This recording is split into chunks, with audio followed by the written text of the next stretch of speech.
She never spoke a word in class, not even when they mocked her drawings. But the day a quiet janitor stood between her and the bullies, everything began to change. Sometimes it's not the loudest voices that leave the deepest mark, but the ones who stay silently when no one else does, ready to discover the story that moved an entire school. Before we begin, if you enjoy heartfelt stories that inspire and heal, don't forget to subscribe to the channel. Your support helps us bring more meaningful tales like this one to life. Now, let's begin. Single dad. Defended a girl. Bullied in class. He didn't know she was the daughter of his new boss. The classroom was silent except for the faint scratch of pencil on wood. Morning sunlight spilled across the rows of desks, catching specks of dust suspended in the air like tiny ghosts. At the far corner near the window, a girl hunched over her desk, her pencil gliding slowly, deliberately, as if every stroke carried a secret. Sophie Harwood was 11. She hadn't spoken a full sentence in weeks. No one sat beside her. No one dared to. Her silence, the distant look in her eyes, the strange pictures she drew, everything about her was an invitation to stay away. But today, for the first time, she was not just drawing. She was tracing the outline of a familiar shape on the desk's surface with bare fingers as if she could feel it, remember it. A stone bench, by a lake, with a single figure sitting beneath a crooked willow. Then came the laughter. Ugly, shrill, and all too familiar. Oh, look, the mute's at it again. 3 kids. Tyler, Megan, and Josh moved in like shadows on a sunny day. Sophie didn't look up. She never did. She knew the pattern first, the teasing, then the grabbing, then the tearing. She clutched her sketchbook tighter, but Josh was already reaching across the desk. Let's see what she's been drawing this time. Maybe a voodoo spell. Back off. The voice didn't come from a teacher. It came from the doorway. Ethan Hayes stood with one hand resting on the doorframe, the other gripping a metal clipboard. He wasn't tall, but he had a calm, anchored presence like someone who'd seen enough storms to know which ones were worth chasing. The kids froze. Tyler scoffed, but his bravado shrank under Ethan's gaze. Youth 3 hallway. Now Ethan said, his voice low but steady. We're going to walk and talk. You'll have your say, but not in here. They shuffled past him, reluctantly muttering. Ethan waited until the last shoe disappeared before stepping fully into the room. Sophie hadn't moved. She sat, rigid hands still clenched around her sketchbook. I'm not here to take it, he said gently. I just want to make sure you're okay. No answer, just a flicker in her eyes. Ethan glanced at the drawing left behind on the desk, simple but haunting. The bench by the lake. The crooked willow. Something about it stirred a memory in him, but it was buried too deep to rise. You like to draw places, you remember? He asked. Silence. But her fingers relaxed just slightly. He crouched so he was eye level, careful to keep a respectful distance. You ever feel like there's a place you want to go back to, but it only exists in here? He tapped his temple. Yeah. Me too. Still no words. But this time, a breath. Almost a sigh. I'll leave you be. But I'm going to leave something, too. He slipped a folded note under the corner of her sketchbook and stood. Whatever they said, it's not true. People who draw like you, they see things the rest of us miss. Ethan turned and left. Outside, the autumn air stung his face. He walked across the cracked pavement toward the main building, adjusting his utility belt, janitor keys, safety gloves, walkie-talkie, all standard issue for a man who did everything from changing filters to calming down middle school panic attacks. He stopped by the office, filed the incident report, then took the back stairs to the boiler room where he kept his toolbox and 10 minutes of silence. He pulled out an old thermos black coffee, no cream, and took a long sip. The memories scratched at the back of his mind. The drawing, that bench, the lake. He had been there once, 10 years ago. She was sitting there crying, wearing a beige coat and red gloves. He never asked why. She never told him. They just sat, two strangers in a silence that somehow healed them both. She said thank you. He smiled. They walked away in opposite directions. He never knew her name. He never forgot her face. At lunch, he stopped by room 104 again. The kids had returned, the air buzzing with noise and half-eaten peanut butter sandwiches. Sophie was still there. Alone. But her sketchbook was open. The note he'd left was gone. She wasn't drawing now. She was just staring. And then, just for a moment, she looked up and caught his eye. No smile. No nod. But her fingers rested on the page like it mattered. That was enough. Halfway across campus, Elise Harwood adjusted the strap of her handbag and stepped into the staff conference room. The superintendent was there along with several board members and a spread of dull paperwork. Elise kept her smile polite, professional. Inside, she was burning. She had seen the footage from the classroom camera. She had recognized the man, older, now weathered with a beard and that same quiet strength in his shoulders. Ethan Hayes, the man from the lake, the man she never stopped thinking about. And now, unknowingly, he had stepped back into her life to defend her daughter. Elise's hands trembled under the table, but her voice, when she finally spoke, was steady. I want a full report on the classroom incident, and I want the name of the staff member who intervened. The superintendent flipped a page. That would be Mr. Ethan Hayes, maintenance. Elise stared out the window, watching leaves fall like fragments of memory. Fate, it seemed, was a better artist than she ever was, and it had just redrawn the outline of a story she thought was finished. The cafeteria was a symphony of noise trays, clattering sneakers, squeaking 100 preteens jockeying for position in the lunch line like Wall Street traders. But at a table tucked into the corner near the windows, Sophie sat in stillness, a small island in a sea of motion. The only thing moving were her fingers slowly tracing the edge of the note she'd found that morning. She had unfolded it alone behind her locker door. The handwriting was neat, slanted, masculine. You're not alone. People who draw see the world better than those who don't. E.H. 3 lines. Just 3. But they cracked something. She didn't smile. Not exactly. But she held the paper like it mattered, as if someone had finally seen through the silence and into the shape of her heart. Across the room, Emma Hayes balanced her lunch tray with practiced precision. Apple slices, grilled cheese, and a sealed juice box with a bent straw. She spotted Sophie and paused. Emma had always noticed people others didn't. Maybe it came from growing up with a dad who reminded her daily that kindness wasn't optional, it was a muscle. You use it, or it fades. She changed direction and walked towards Sophie's table. "Can I sit here?" she asked, her voice light. Sophie looked up, startled. For a moment, nothing moved. Then she gave the smallest of nods. Emma smiled, slid into the seat, and unwrapped her sandwich like nothing unusual had happened. They didn't talk, but Sophie didn't move away, and that alone felt like a chapter opening. After school, Ethan walked Emma home. Their place was a modest duplex with peeling paint, a creaky porch swing, and a tired rose bush that somehow bloomed anyway. Emma skipped ahead, tossing her backpack onto the swing before flopping beside it. "You know that girl I sat with today?" she asked, sipping juice. "The one who draws," Ethan said, unlocking the door. Emma nodded. "She's different. I think she's kinda sad." Ethan looked at his daughter. Her freckles stood out more in the fading sunlight. Her eyes, so much like her mother's, were always searching, always open. "She probably is," he said gently.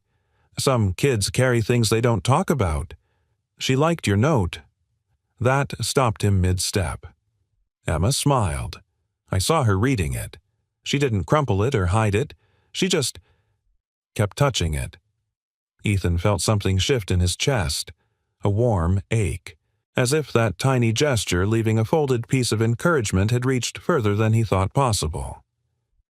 "You know what I like about her drawings," Emma added, swinging her legs. "They look quiet, but if you stare long enough, they talk." Ethan chuckled. "Like you do when you pretend not to." She grinned, then ran inside. He stayed on the porch for a moment, staring out at the horizon, the memory of that bench and that woman rising again in his mind. The bench, the lake, the red gloves. He'd left a note back then, too, scribbled in the margin of a napkin from a hot dog stand. Sometimes not talking is the loudest way to be heard. He'd never given it to her. Maybe that's why this felt unfinished. Like life had turned back a page. Elsewhere in town, Elise sat in her home office part art studio part strategy war room. The walls were lined with color palettes, architectural sketches, and ink studies from her graduate years. But the desk was all business, 2 monitors, a wireless headset, and a thick file marked District Reform Initiative. She tried to focus. She tried to draft the budget projection for the board, but her eyes kept drifting to the open drawer beside her. Inside, tucked beneath a stack of reports, was a small ink drawing she hadn't touched in years. The bench, the willow, the figure. She had drawn it the morning after. She never showed it to anyone. Elise traced the curve of the bench with one fingertip, wondering how much of her past was already looping into her present. She opened her laptop and typed into the staff directory, Ethan Hayes. There he was, maintenance staff, hired last summer, no listed degrees, no incident reports. Clean record. She clicked on his photo. He was smiling slightly in the ID, as if amused that someone had caught him mid-thought. Her heart thudded. She remembered the way he'd listened that day, no interruptions, no advice. Just presence. The kind that held space without pressure. Could it really be him? Sophie came to the doorway holding a crumpled paper. Elise snapped the laptop shut. "What's that?" she asked. Sophie hesitated, then stepped forward. She placed the paper on Elise's desk and unfolded it. The note. Elise read the message twice, 3 times. She looked at her daughter. "Who gave this to you?" Sophie didn't answer, but her hand moved just slightly, mimicking the way Ethan had slipped it under her sketchbook. A silent gesture. Elise closed her eyes. A janitor had stepped between her daughter and cruelty. A man who once sat beside her at a lake and gave her something no one else had, dignity without strings. And now he had done the same for Sophie. Something cracked in her, too. "Thank you for showing me," she whispered. Sophie lingered. Then, carefully, she reached for the drawer. Her small hands pulled out the old sketch Elise had hidden for years. She placed it beside the note. 2 drawings, 2 timelines, 1 bench. Elise covered her mouth, overcome with the truth laid bare in pencil and silence. Maybe Sophie couldn't say what hurt, but she could draw it. And now someone else finally understood. That night, as the stars blinked into place above the quiet town, 3 people lay in 3 different beds, each holding on to the same picture. A bench, a place where silence spoke, and maybe, just maybe, a beginning. Elise Harwood stood alone in her office, the door closed behind her like the seal of a confession box. Late afternoon sunlight slanted across the bookshelves, catching on the gold-framed certificates that lined the walls. Superintendent of the Year, District Reformer Award, Harvard Education Leadership Fellow. Accolades meant to reassure her she was in control. Today, they felt meaningless. She turned toward her desk, where a thin beige file lay, waiting, bland, unassuming. But inside it was a report that had shattered her composure. Sophie Harwood Incident Report, Classroom Bullying, 3rd Infraction, Nonverbal Distress, No Verbal Complaint. She had skimmed it earlier, but now she read every word with the precision of a surgeon. Staff intervening, Ethan Hayes, position maintenance and facilities, assistant action. Taken removed, aggressors, de-escalated incident notified administration. Her breath hitched. She opened the staff directory again. Ethan's face stared back at her from the screen, the same calm eyes now shaded by a decade of quiet weathering. Was it really him? She clicked through to the full file. Employment, start date. June 2025, emergency contact Emma Hayes. Daughter education listed as not disclosed. Previous experience self-employed art instructor terminated in 2017. She narrowed her eyes. Art. A memory flickered charcoal smudges on his fingers, a canvas in his trunk, though he hadn't mentioned it. Back then she had needed to talk, and he had let her. No advice, no questions. Just space. The kind of space that felt like safety.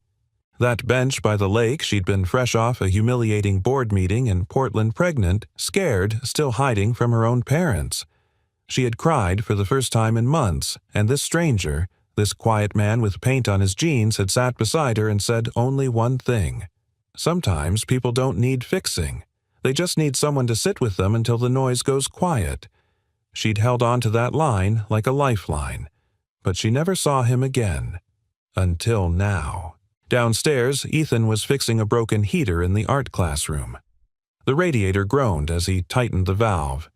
Heat started to pour into the room, faint but there, like life returning to cold places. He wiped his hands on his jeans and looked around. Student artwork lined the walls, messy, brilliant, honest. He paused at one drawing near the door. It was Sophie's.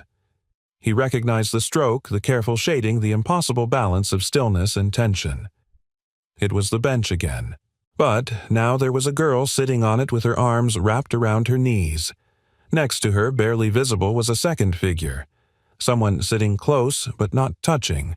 Just there. Ethan blinked. That was him. He didn't remember posing like that, but somehow Sophie had captured it. The way he crouched beside her desk, the way he didn't reach but didn't walk away. She'd seen him, and drawn it. Later that evening, Elise sat across from Sophie at their kitchen table. The house was quiet, filled only with the clink of cutlery and the occasional hum of the refrigerator. Elise tried. She always tried. "How was school?" she asked, even though she knew Sophie wouldn't answer. But tonight, Sophie didn't look away. Instead, she reached into her backpack and pulled out a folded paper. She slid it across the table. It was another drawing, smaller, simpler. A hallway. 3 kids. And someone stepping in front of them. Ethan. Elise traced the lines with her eyes. There was no facial detail, but the posture was unmistakable.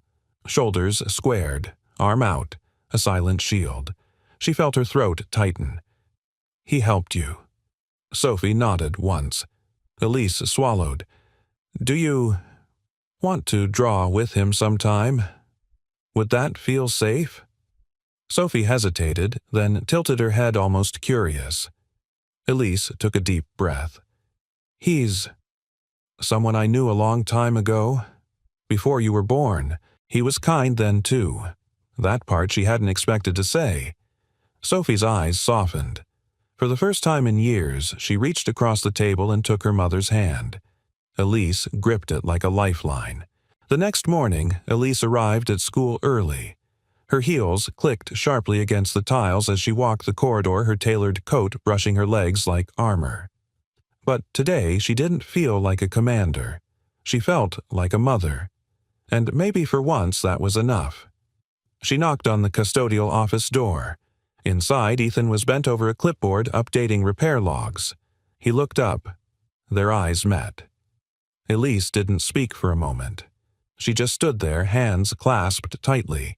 Then she stepped in.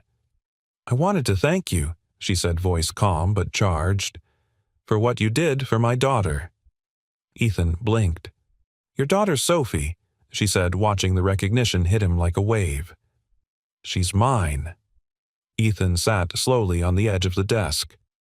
"Of course she is," he murmured. Elise stepped closer, pulling something from her purse. A folded drawing. The one Sophie had shown her. "She sees you," Elise said. "I thought you should know that." He took the paper with reverence as if it might crumble in his hands. "I remember you," Elise added quietly now. "The lake, the bench. You said one sentence and then never asked for anything in return." Ethan's eyes lifted. "I didn't think you remembered me. I never forgot." There was a pause, thick with everything unsaid, everything postponed by years of life. "I'm not that person anymore," Ethan said finally. "I lost a lot after that. My wife, my work, most of what I believed I was. Elise nodded, eyes stinging.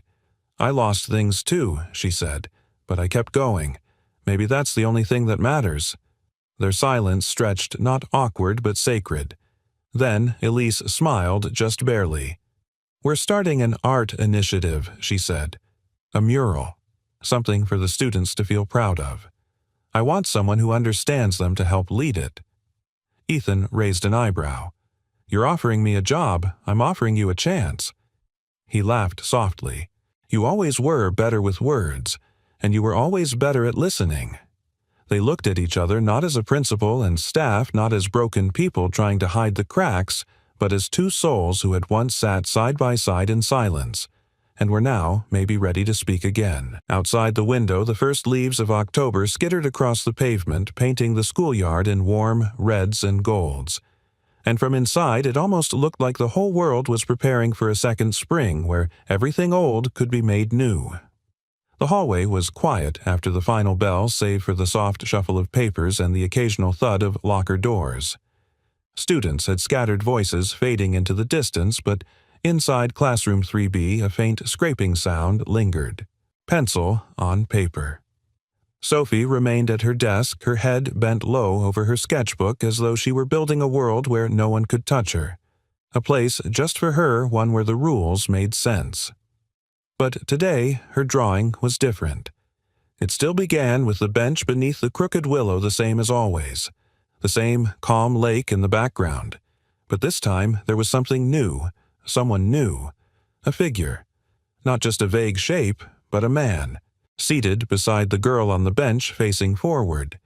His hands rested on his knees, his shoulders relaxed. He didn't speak. He didn't hover. He was simply present. She drew the outline with a delicate patience, as if afraid that if she rushed he might disappear.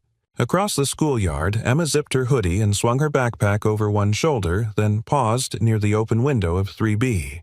She recognized Sophie right away, curled over her book, same as always. Emma didn't mean to pry, but curiosity tugged at her feet. She stepped closer and leaned in just enough to glimpse the drawing. And then she gasped. She'd seen that man before. It was her father. The way he sat, the slope of his shoulders, the gentle hands. There was no mistaking it. Emma blinked and took a step back, her heart suddenly beating fast. She didn't know why it moved her so much. Maybe because she saw it too, the way her dad had crouched beside Sophie that day, calm and kind like always. But Sophie had caught something. Even Emma had missed the stillness. The trust. Emma smiled and turned her steps quick and light as she raced toward the maintenance wing. Ethan was restocking air filters in the janitor's closet when Emma burst through the doorway, breathless and grinning. "Dad," she panted, "you have to come see this." Ethan looked up a bit startled. "See what Sophie's drawing? You're in it." He blinked. "What I saw her through the window. She drew the bench again, but this time you're there too. Just like how you were sitting when you talked to her. You didn't even do anything. But you're there." Ethan leaned against the shelf, a slow, astonished breath escaping his lips. "She put me in her drawing." Emma nodded eagerly. "It's beautiful, Dad. Like peaceful." Something tightened in Ethan's chest. It wasn't pride exactly. It was something deeper. The knowledge that being present, just being, had somehow made its way into a child's quiet world and stayed. That evening, back at home, Ethan pulled out an old wooden box from the top shelf of his closet. It creaked as he opened it, revealing tubes of dried-up paint, a faded cloth roll of brushes, and a sketch pad he hadn't touched in years. Emma watched from the doorway, curious. "I thought you didn't draw anymore," she said. "I haven't," he replied, running a thumb across the worn paper. Not since your mom passed." Emma's smile faded a little. "You used to say drawing helped you think." Ethan nodded. "It did. But sometimes when you lose someone, the things that used to bring you peace just remind you of the quiet afterward." He pulled out the sketch pad and opened it slowly. On the second page was the bench, the crooked willow, and beside it a faint outline of a woman in red gloves. Elise. He hadn't even known her name back then, but he'd drawn her the night they met. The memory had needed somewhere to live. And now, Sophie was doing the same thing, using drawings as language, as memory, as survival. He looked at Emma. "Maybe it's time I start again." She beamed. "Maybe you and Sophie could draw together." Ethan chuckled. "We'll see." But the thought stayed with him. The next day, Elise stood at her office window watching as Sophie climbed out of the car with her sketchbook tucked tightly under one arm. For once, Sophie didn't drift into the school building like a shadow. Her steps were more grounded. She stopped when she saw Emma and without hesitation walked toward her. The girls exchanged a few words. Well, Emma spoke and Sophie nodded, but then something remarkable happened. Sophie handed Emma her sketchbook. Just for a moment. Elise gasped. She had never seen her daughter hand that book to anyone, not even her. In that moment, Elise understood something she hadn't before. This wasn't just about art, it was about safety, trust. The drawing wasn't merely an expression, it was an invitation, and her daughter had extended that to someone. Later that afternoon, Ethan stood beside Elise in the empty gymnasium reviewing supply lists for the upcoming mural project. Paint estimates, scaffold approvals, budget lines. But Elise wasn't reading. She was watching him. "You know," she said softly, "Sophie drew you." Ethan glanced up. "I heard. She's never drawn anyone but herself, or the bench. Until now." He looked at her for a long moment, then smiled faintly. "She's got a good eye." "She sees what's real," Elise said, "even when people don't say a word." Ethan nodded. Maybe, especially then. Their eyes held a soft current passing between them. "Emma says you used to draw too," Elise added. "I did. Once, a long time ago." Elise hesitated, then reached into her coat pocket and pulled out a folded piece of paper aged, worn at the corners. She handed it to him. He opened it slowly. It was her sketch, the bench, the lake, the crooked willow, from 10 years ago. He traced the lines with his fingertips, stunned. "You kept this?" he asked. "I couldn't throw it away," she said, "because that day changed something in me. I didn't know what it meant until now." Ethan folded the drawing gently as though it were glass. "We're all connected," he murmured, "more than we think." And in the quiet of the gym, with paint cans stacked against the wall and old sunlight slanting through high windows, they stood together, two artists who'd once been strangers, finally beginning the first sketch of something new. The Monday morning hallway buzzed with its usual clamor-slamming lockers, squeaky sneakers, teachers corralling students like border collies. But in the middle of that chaos, Sophie walked with purpose. Her backpack hung loose off one shoulder, her sketchbook hugged tightly to her chest. She didn't make eye contact. She didn't need to. For the first time in years, her feet knew where she wanted to go.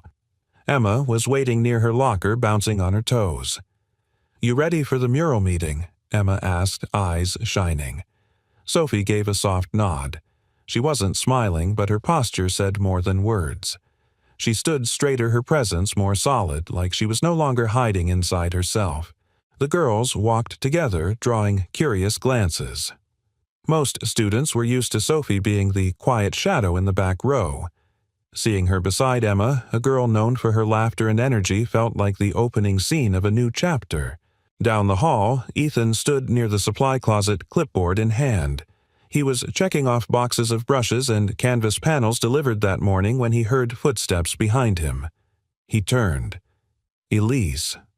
She wore a charcoal gray blazer over a forest green blouse, her hair swept neatly into a bun. Professional, elegant, and nervous. She fiddled with the edge of a folder, something she rarely did. "Morning," she said, voice calm but hesitant. "Good morning," Ethan replied, smiling gently. Elise hesitated before speaking again. "I know the mural project is technically under arts and engagement, but I wanted to see if you'd be okay leading more than just the setup." Ethan raised an eyebrow. You mean actually guiding the kids, teaching? She nodded. I know your job title doesn't say art instructor, but your presence with Sophie has already changed more than any program I've run. He looked down thoughtful. I haven't taught in a long time. You haven't stopped caring, Elise said. That's what matters. Their eyes met, and for a moment the noise of the school faded. Ethan saw something behind her, calm, something vulnerable, unguarded. The same woman from the bench still learning how to let someone close. I'd be honored, he said quietly. A breath escaped her, half relief, half gratitude. She smiled, just barely. Thank you? Just then, the bell rang and the hallway roared back to life. Ethan stepped aside to let students pass and Elise turned to leave, but paused. Ethan. He looked up. I know it's been 10 years, but the day by the lake? I never forgot it. I never forgot you. He nodded, voice hushed. I didn't either. And then before either of them could say more, the current of children swept between them like a tide. Later that day, the first mural session took place in the school's multipurpose room. Long tables were pushed against the walls, plastic sheets covered the floor, and boxes of paint were lined up like soldiers waiting for orders. Ethan stood at the front with a few volunteer students, including Sophie and Emma. The rest of the class filtered in slowly, many unsure what to expect. Art wasn't always considered cool here. It was extra, optional, until now.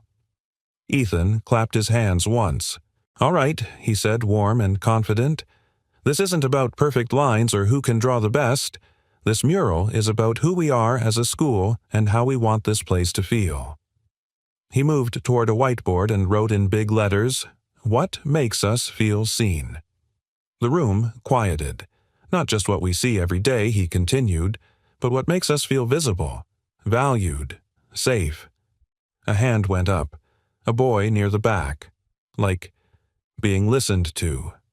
Exactly, Ethan said. Another girl raised her hand. When someone saves you a seat, when someone stops a rumor, added another. Ethan nodded after each one scribbling down their answers. You see, art doesn't just come from brushes and paint. It comes from real things, real feelings, and you're all full of them. Emma glanced at Sophie, who sat quietly, hands folded. But then, slowly, Sophie raised her hand. Ethan blinked. Yes, Sophie. Her voice was a whisper, but it was there. When someone draws what you can't say. The room went silent. Ethan's hand froze on the marker. Then someone clapped. Then another. Soon the whole room echoed with soft, respectful applause, not out of spectacle, but acknowledgement. Sophie blushed, but she didn't flinch.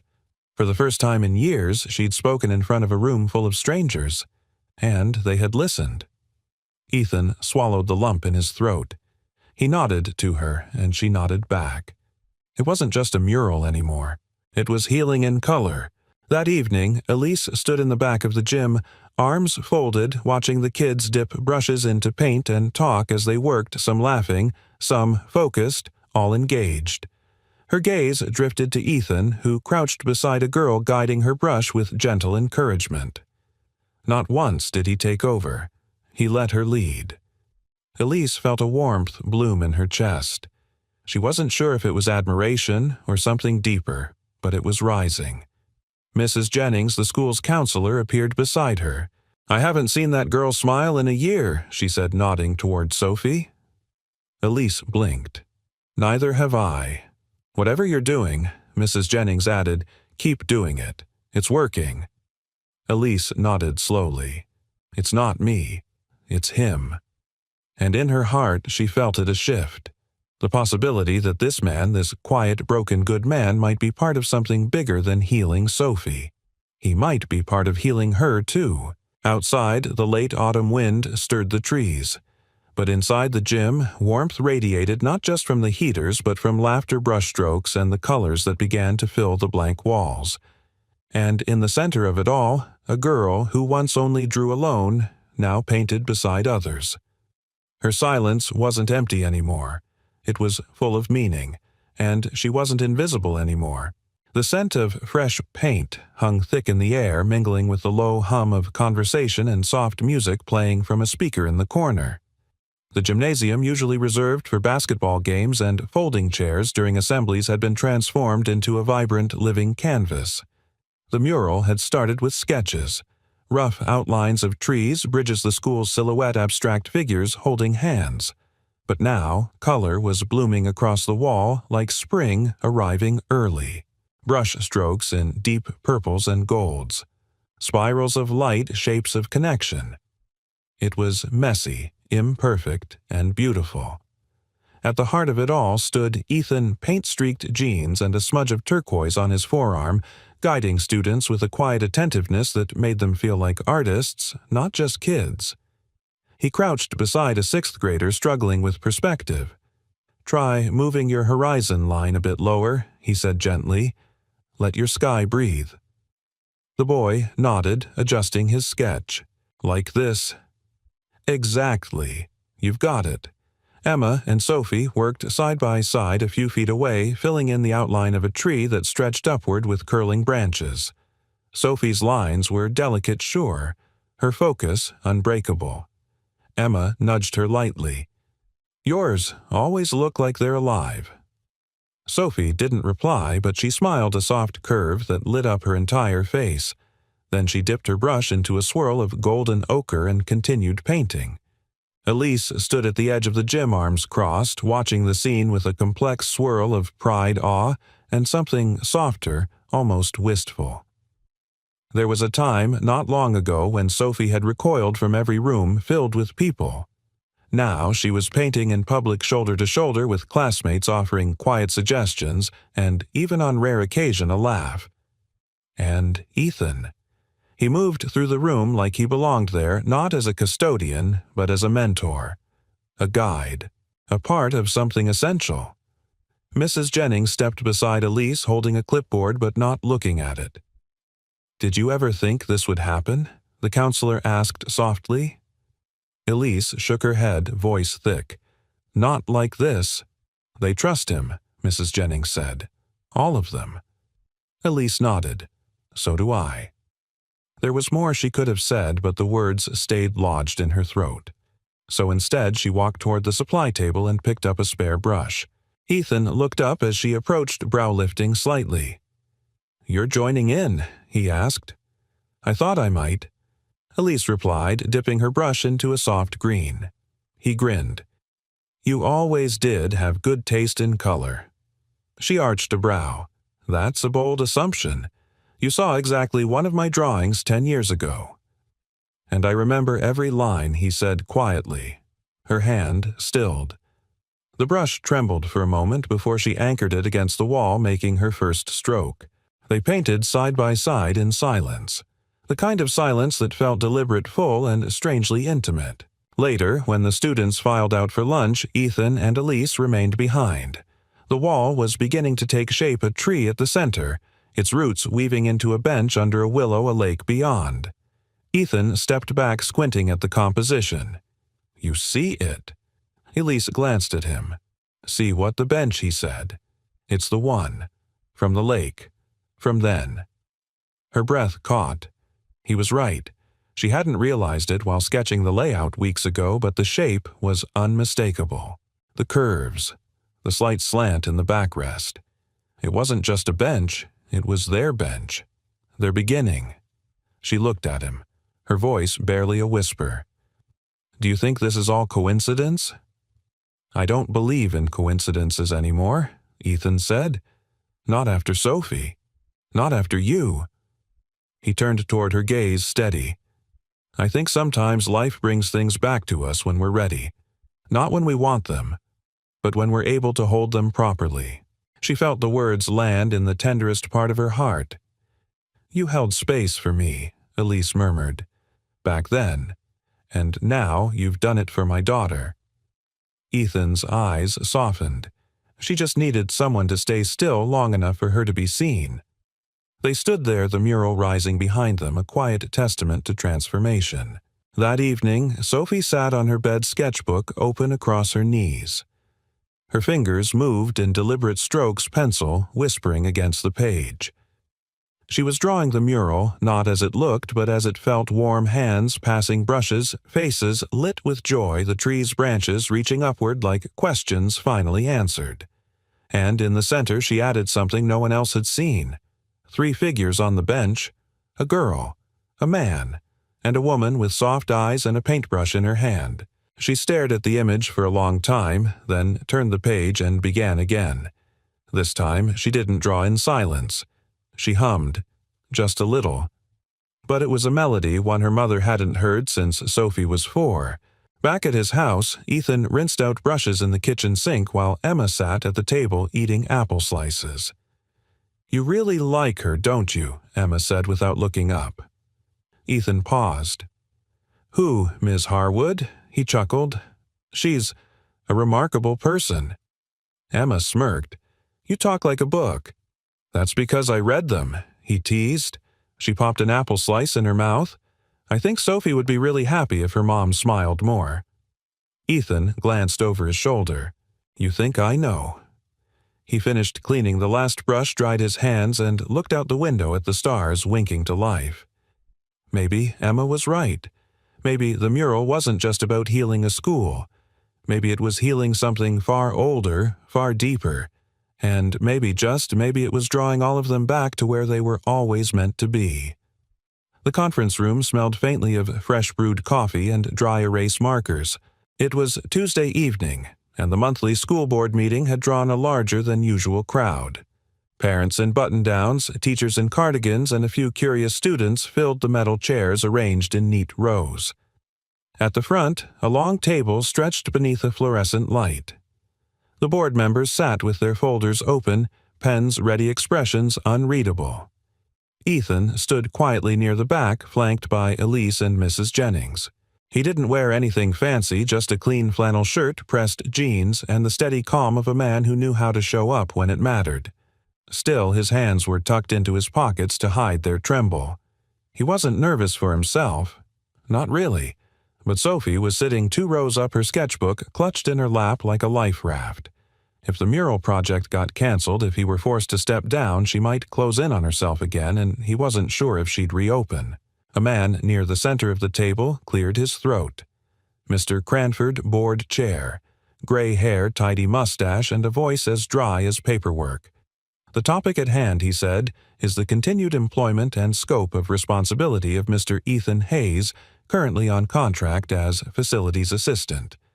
Concerns have been raised regarding the extension of his role to include student mentorship and instruction activities that technically fall outside his job description and qualifications." The words hit like frostbite. Ethan felt Elise stiffen beside him. Mr. Cranford continued.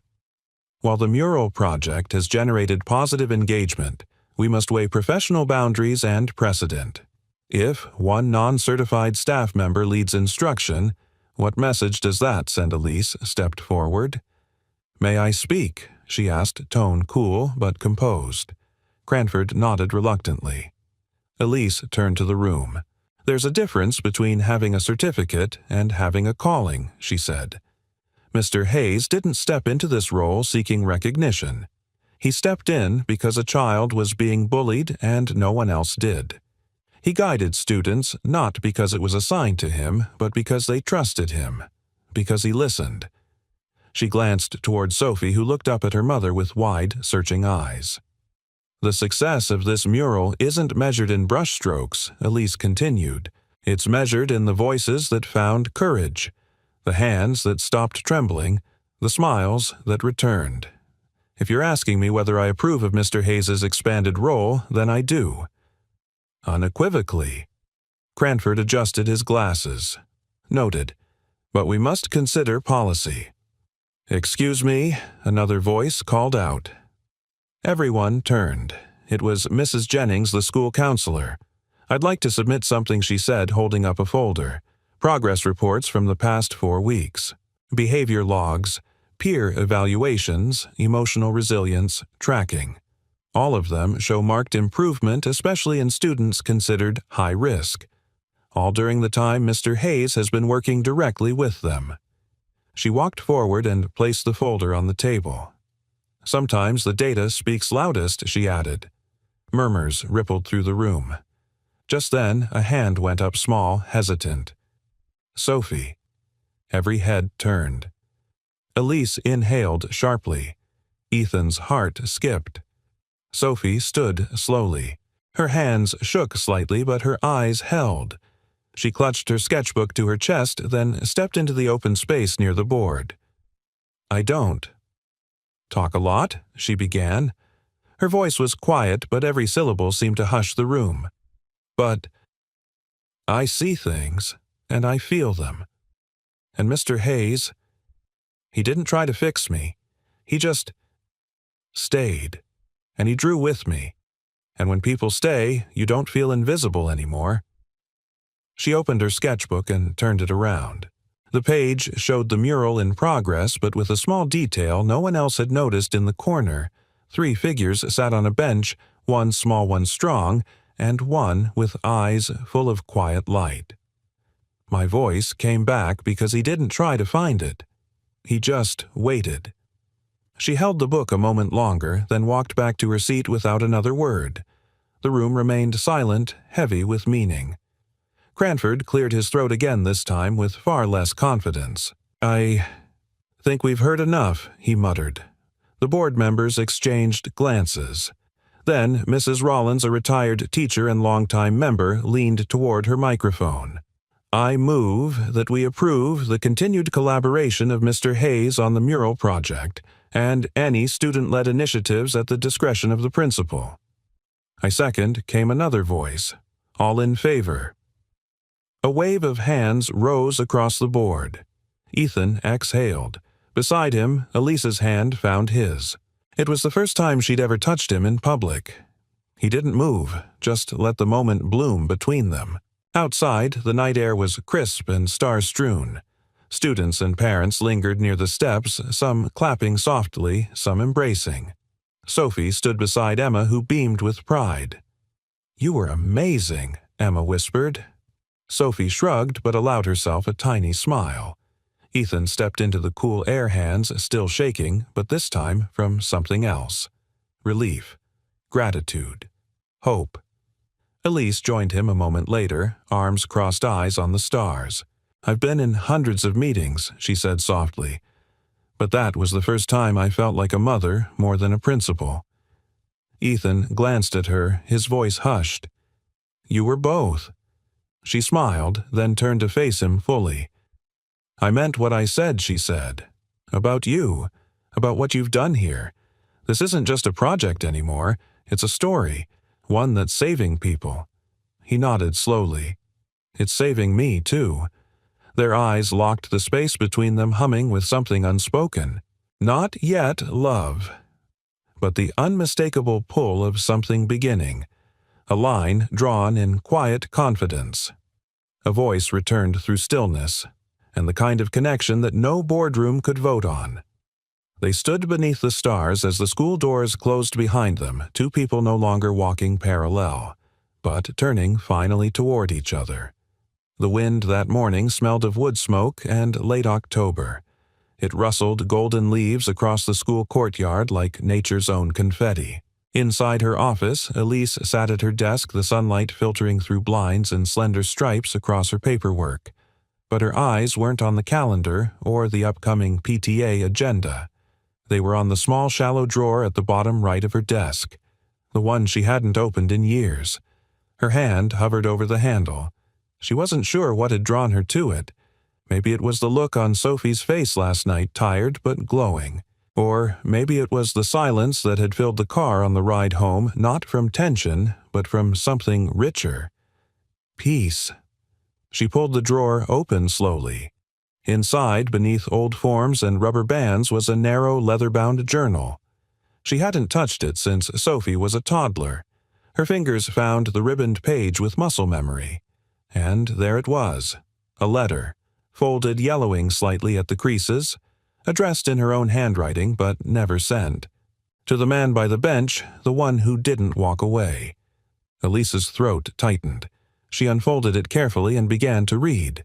You sat beside me when I was pregnant and afraid. You didn't ask what was wrong. You didn't try to fix it. You just offered your presence like a lighthouse offers light without noise, without demands. I never said thank you, but I remembered you. In every moment I felt overwhelmed, I remembered your stillness, your steadiness. I hope someone gives you that peace someday. The way you gave it to me. Tears stung her eyes. Her hands trembled slightly as she refolded the paper, pressing it flat between her palms. She hadn't known his name then. Now she couldn't stop thinking about it. Ethan. She tucked the letter into her blazer pocket. She didn't know what she'd do with it yet, but somehow it didn't belong in the drawer anymore. Across town, Ethan stood in the garage behind his duplex sifting through boxes of old art supplies. Emma had convinced him gently, persistently, to submit something for the fall community art fair. It doesn't have to be perfect, she'd said. It just has to be yours. He pulled out a wooden box with a cracked brass latch. Inside were dozens of rolled sketches, many unfinished. One caught his eye. Unfolding it carefully, he stared at a pencil drawing of a woman sitting on a stone bench, her hands in her lap, her gaze turned slightly downward. She wore red gloves. He'd drawn it the same night he'd met her. When he got home, unable to sleep, he'd tried to preserve what her presence had made him feel: raw, honesty, quiet dignity. He hadn't known her name then. Now he couldn't stop saying it in his mind. Elise. He reached for an envelope, gently slid the sketch inside, and wrote in small, careful letters, "To someone who stayed with me, even in silence." That afternoon, students gathered in the gym to continue the mural. The bench on the wall was nearly complete now, its outline refined and shaded with quiet elegance. Sophie had added fine details to the willow tree. Tiny birds, open books nestled in its roots, a ribbon that flowed from branch to branch. Emma pointed to one of the figures seated on the bench and grinned. "That's me, isn't it?" Sophie nodded. "And that's you," another nod. "And the third one." "That's my dad." Sophie paused for a beat, then slowly shook her head. Emma blinked. "It's my mom." Sophie shook her head again. Then she reached into her pocket and pulled out a folded note which she handed to Emma. Emma opened it. Inside, a single line written in Sophie's soft, slanted handwriting. Sometimes a heart remembers before a name does. Emma stared at it, understanding blooming across her face like sunrise. "Your mom," she whispered. "She knew my dad. A long time ago." Sophie didn't answer. She just picked up her paintbrush and dipped it in silver. That evening, Ethan stood at Elise's front porch, the envelope in his hands. He hadn't called. He hadn't texted. He just knew he had to give it to her in person. Before he could knock, the door opened. Elise stood there as if she'd been waiting. Neither of them spoke for a moment. Then she held up a small folded piece of paper. "I have something for you, too," she said. Ethan smiled. "Then we're even." They sat on her porch side by side just like they had a decade ago, only this time. No lake, no wind, no strangers. Just memory. And something more solid. Elise handed him the letter. He read it slowly, his breath catching once, then again. When he finished, he looked at her, his voice quiet but full. "You remembered. I tried to forget," she admitted. "But you were the one thing that stayed. Through every storm, through every silence." He offered her his envelope. She opened it and gasped softly. The drawing. She touched the paper like it might vanish. This was me," she whispered. "You changed something in me that day," Ethan said. "I didn't know it then, but I do now." The wind picked up, rustling the leaves in the yard. Across the street, porch lights flickered on one by one. Elise turned toward him. "Do you think we get second chances?" Ethan didn't hesitate. "I think sometimes we only get the real chance when we're finally ready." They sat there until the sky turned navy and the stars blinked awake, and in the hush between them something settled. Not closure, but a new beginning, drawn not in ink but in trust, in timing, in the quiet understanding of two souls who had waited long enough and were finally ready to speak. The wind had changed. Ethan could feel it on the back of his neck as he carried a box of paint trays across the gym. Outside, clouds thickened like bruises over the horizon. Autumn leaves danced frantically along the sidewalks, scraped into corners by sudden gusts. He checked his phone. No alerts yet. But years of working odd jobs outdoors had sharpened his instinct. This wasn't just rain. It would be sudden, strong. Inside the gym, Sophie and Emma were putting the finishing touches on the mural's lower border, tiny illustrations of things that made them feel safe. A pair of hands, an open book, a flashlight glowing in the dark. Sophie was unusually focused today, not just on the brushwork, but on something Ethan couldn't quite name. A certain stillness, like she was waiting for something to shift. He stepped over. "Hey, kiddo, that's some beautiful detail." She looked up at him, then back at the mural, hesitating for a beat before dipping her brush into pale blue. With slow strokes, she painted a small bird into the tree's branches. Then she set the brush down and turned to Emma. "I want to go to the lake," she said softly. Emma blinked. Now Sophie nodded. Ethan caught the exchange, eyebrows lifting. "The lake?" he asked. Sophie didn't answer with words. She pulled a folded paper from her pocket, the same sketch she'd made weeks ago. The bench, the tree, the figure beside her. Only now there was something new, a second figure on the other side of her. Elise. The image wasn't just art anymore. It was memory.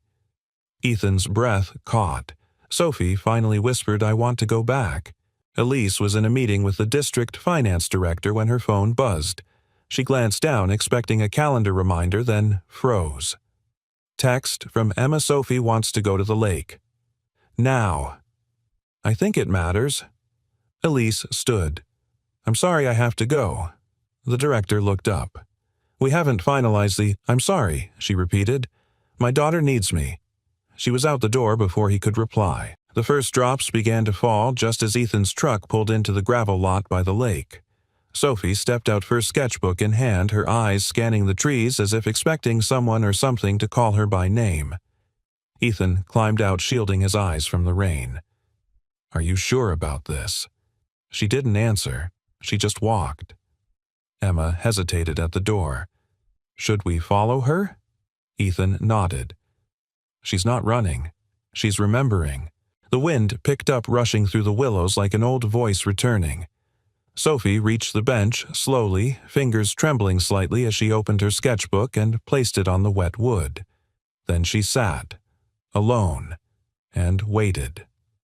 A crack of thunder rolled in the distance. Elise's car screeched into the lot moments later. She barely threw it into park before jumping out, hair whipping in the wind. "Where is she?" she cried. Ethan pointed silently. Elise turned and froze. There, framed by rain and memory, sat her daughter. Her back straight, her chin lifted, her face calm, like she was whole. Elise moved forward slowly. She approached the bench, breath catching in her throat. Sophie looked up, and then finally spoke. "This is where you were." Elise sank beside her. "Yes." And him, Elise nodded. He was here too. The rain softened. "I didn't know then," Sophie whispered, "but I think I remembered it. In dreams. You always looked calm in that place. So I kept drawing it. I kept looking for it." Elise took her daughter's hand. "You found it." They sat there a moment longer before Sophie did something unexpected. She stood turned and opened her arms. Elise wrapped her in an embrace that felt like forgiveness, like home. Ethan and Emma stood nearby, quietly watching. "I never thought she'd want to come here," Elise said when they rejoined them. Her voice shook. "But she didn't just come. She led us." Ethan nodded. "Sometimes the quiet ones are the ones who see clearest." Sophie reached for his hand, and Emma's too, placing one in each of hers. And for a moment the wind ceased. The world held still. That night, back at home, Sophie went straight to the piano in the living room, a piece of furniture Elise had kept but never insisted her daughter learn. She opened the lid and began to play. 3 hesitant notes, then 4, then a melody, fragile but growing. Elise stood in the hallway, one hand pressed to her chest. She remembered that tune. It was a lullaby she used to hum during the first year of Sophie's life, a melody buried by time and pain. And now her daughter, who had barely spoken for years, was bringing it back, note by note. Ethan sat beside Elise on the staircase listening. She's not just remembering, he said. She's rebuilding. Elise turned to him, eyes shining. So am I. He reached into his coat pocket and pulled out a folded napkin, aged faded. She stared. "You kept it?" she asked. He nodded. It was the napkin from 10 years ago, the one she had wiped her tears with on that bench. He had scribbled on it when she wasn't looking. A single sentence. Sometimes not talking is the loudest way to be heard. Elise pressed her fingers to her lips. She leaned toward him and whispered, "Then listen closely," and kissed him, softly, surely. The first kiss not of longing but of knowing, not of need but of recognition. Outside the storm passed. Inside music filled the air, not loud, not perfect, but alive. Drawn not in ink, but in silence, memory, and second chances. The smell of fresh paint still lingered in the hallway as the school prepared for something it hadn't seen in years, an art unveiling. Not a sports pep rally, not an award ceremony, but a celebration of color story and the quiet resilience of a community rediscovering itself. Bulletin boards had been decorated with student sketches. Strings of warm lights hung along the corridor ceiling. Parents arrived with coffee cups in hand, squinting curiously at the signs that read, "Our Story in Color, a Community Mural Project." At the center of it, all the gymnasium doors stood open wide, inviting. Inside, the mural stretched across the far wall like a tapestry of small wonders. It was no longer just paint. It was voice. It was memory. It was healing. There were trees with roots that twined into open books, stars tucked into the wings of birds, a lake reflecting a golden sky, a bench beneath a willow tree, and 3 figures sitting upon it, none with faces drawn but unmistakably present. The crowd stood in hushed admiration as Ethan stepped forward, flanked by Sophie and Emma on either side. His hands were tucked behind his back, his usual flannel shirt crisp and clean. His voice, when he spoke, was quiet, but somehow filled the room. This mural wasn't about art, he said. It was about remembering what we sometimes forget, that we all matter, that we all leave marks, whether we intend to or not. He paused, then turned to look at the children around him, and that sometimes the quietest people are holding the loudest truths. Murmurs of agreement floated through the room. A few parents dabbed their eyes. Mrs. Jennings clutched her clipboard to her chest, clearly fighting back emotion. Elise stepped forward next. Her heels clicked softly on the polished floor. "I've been an educator for 20 years, she began. And in those 2 decades I've seen programs come and go. But I've never seen a project like this, a piece of work that made children feel seen. That taught us to stop, to look, and to listen. Not just to data, but to one another." She looked toward Sophie, whose gaze was fixed firmly on the mural. "Some stories are too big for words," Elise continued, "but not too big for art." Then, to everyone's surprise, she turned to Sophie. "Would you do the honors?" Sophie blinked, startled. Emma nudged her gently. Sophie nodded. She stepped forward, her sneakers almost silent against the gym floor, and pulled the cord that dropped the banner that had covered the mural's title. The bench that remembered, painted in looping script beneath a small painted ribbon that fluttered like wind. The applause was instant. But Sophie didn't flinch this time. She turned toward the crowd with her head-high hands clasped in front of her. And then she spoke. "I didn't think people would care about drawings," she said. Her voice was small but steady. "I drew because I couldn't say things. I still can't always.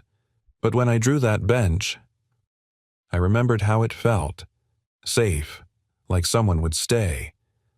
She looked at Ethan, then at Elise. Her voice broke slightly. Now I know that's not just something I imagined. She stepped back, cheeks flushed but smiling. The room erupted in applause, longer now fuller. Not for the mural. For the girl who had spoken. For the voice returned.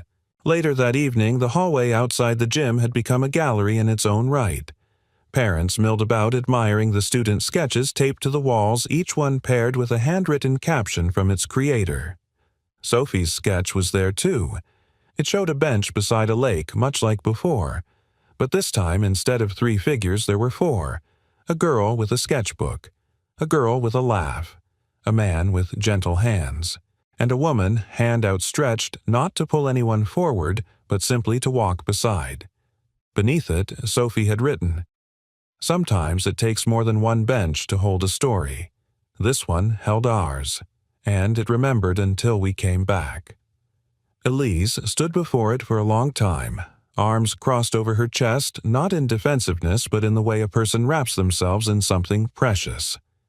Ethan joined her, his voice low. She told the story better than I ever could. Elise nodded. She felt it better than either of us ever let ourselves. They stood in silence, watching others stop and read the caption. No one rushed past. No one skimmed. Each person lingered, paused. That was the gift, Elise realized. The bench in the mural, the one they had sat on a decade ago, had held their grief, their unspoken wishes, their aching need for someone to stay. Now it was holding something else. Legacy. Later, when the building emptied and the lights dimmed, Sophie walked down the quiet hallway with her mother and Ethan at her side. She held both their hands. She didn't need to talk. Neither did they. They passed the mural one last time before leaving.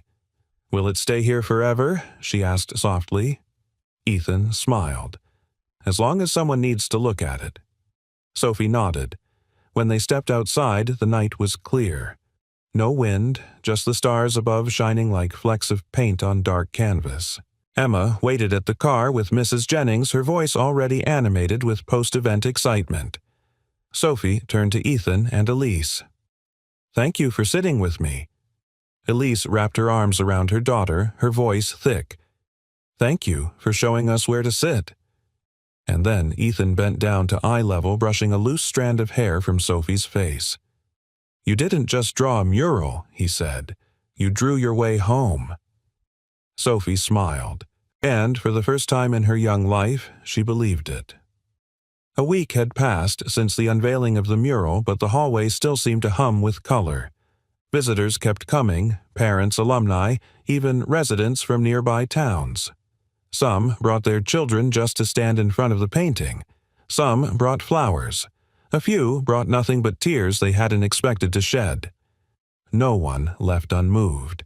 Sophie had grown quieter again, but it was a different kind of quiet now, not guarded, not afraid. It was peaceful, grounded, like someone who had finally come home. On Friday afternoon, Elise signed the last of her reports, shut her laptop, and looked out her office window toward the golden shimmer of autumn. Leaves drifted slowly past the glass. For the first time in years, she didn't feel the urgency to chase the next item, the next fire to put out. There was a rare stillness in her chest, a stillness that didn't demand she fill it. Her phone buzzed. Text from Ethan. "Meet us by the lake after school. Bring Sophie. No explanation. Just that." But it was enough. The lake was quiet again as it had been that first time 10 years ago, before the noise, before the distance, before life rerouted their hearts. The willow still leaned slightly over the bench as though whispering to the water. Sophie walked ahead, her boots crunching softly along the worn trail. Emma skipped beside her with a small thermos of cocoa and a bag of marshmallows swinging at her side. Elise followed her hand in Ethan's. They said nothing, but the warmth between them said everything. It was no longer tentative. It was real, familiar, deserved. When they reached the bench, Sophie slowed, then stopped. Someone had cleared the area, raked the path, brushed off the leaves. There was a bouquet of dried wildflowers tied with a crimson ribbon resting on the seat. And something else, a bronze plaque. Elise stepped closer to read, to the ones who saw what others overlooked. May this bench always remember the quiet that saved us. Elise felt the breath catch in her throat. She turned to Ethan, eyes wide. You did this? He smiled softly. It felt right. The bench wasn't just ours anymore. It belongs to all the moments that didn't need to be loud to be life-changing. Sophie stepped forward, placing her fingers on the plaque. She didn't speak. She didn't need to. Her eyes glistened, reflecting the lake's quiet shimmer. Then she opened her sketchbook, her newest one with the red leather cover Emma had given her for the mural's completion. She flipped to the last page and gently placed the book on the bench. It showed the bench again, drawn in charcoal this time. A mother, a daughter, a man with kind eyes and a girl with a laugh. 4 people, no names, just belonging. And behind them, in faint lines of pencil and gold ink words swirled through the branches, we found each other not by noise, but by noticing. They sat together on the bench watching the wind dance across the lake. No one rushed. No one filled the silence with nervous chatter. The moment breathed on its own. Emma poured cocoa into paper cups and passed them around. Sophie placed a marshmallow on a flat rock beside her, broke it in half, and offered 1 piece to her mom, 1 to Ethan. It was in her own way a toast. To beginnings, Elise whispered. Ethan raised his cup. And the brave ones who go looking for them. Sophie reached for Elise's hand. Emma leaned her head on Ethan's shoulder. There was no camera, no audience. Just a family quietly formed not out of perfection but from patience, from staying, from listening to the spaces between the words. Weeks passed. Leaves fell and the first frost dusted the ground. The mural remained untouched, the sketchbook in the school display case under soft lighting. Sophie returned to her music. Elise returned to her art. Ethan painted again for himself, for joy. But one Saturday morning the school received a letter. It was from a boy who had transferred out months ago, one of Sophie's former classmates, one of her bullies. The letter was handwritten smudged slightly. Dear Ms. Harwood, I wanted to say I'm sorry for how I treated Sophie. I didn't understand how brave someone had to be just to sit alone day after day. I saw the mural. I saw her drawings. And I saw her speak. I cried. I've started drawing, too. I keep a sketchbook now. It helps me feel things I never knew how to say. Thank you for showing us how to see. Elise placed the letter into Sophie's hand that evening, and the girl read it in silence. Then, without a word, she picked up her pencil and began to draw again. On the first snow of the season, Ethan stood on the porch, hot coffee in hand, watching as Sophie and Emma built a snow bench in the yard. It was lopsided. It leaned. But they laughed and kept shaping it. Elise came out wrapping a scarf around her neck, standing beside him. They'll want hot chocolate soon, she said. Ethan smiled. With too many marshmallows. She turned to him, her expression tender. We never got the ending we expected. No, he said, slipping his arm around her waist. We got one better. Elise nodded, eyes never leaving the 2 girls laughing in the snow. We got one that remembers. And so the story didn't end in a kiss, or a final speech, or even in a painting. It ended in a bench that had waited quietly for years, holding space for the ones who needed it most and finally welcomed them back when they were ready. Not just to remember, but to begin again. Where are you watching from? We'd love to know. Drop a comment and share your thoughts about this story. What part touched you the most, and if you haven't already, make sure to subscribe so you never miss another story that warms the heart and inspires the soul. Thank you so much for watching. Until next time, stay kind, stay hopeful, and take care.